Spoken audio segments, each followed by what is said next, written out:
χορογραφία ήταν του Άλκη Μαντάκου και μόλις πριν από λίγο ακούσατε τον ύμνο του ΠΑΟΚ, που τώρα θα τον ακούσετε σε έναν πολύ γνωστό ρυθμό της εποχής.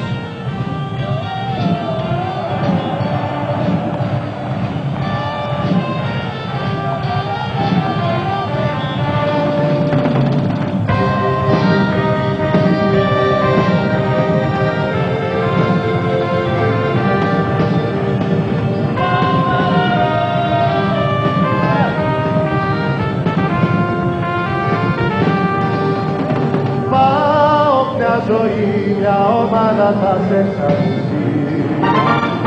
Δόξα και τιμή στους άϊτους του που πάντουν στη γη.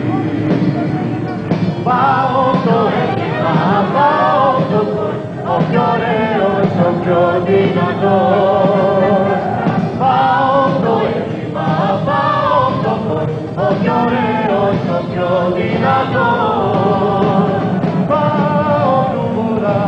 Καμάρι πάντα σε ζητώ. Μα έτουν νεράνι καμπάνι για άλλη μια φορά.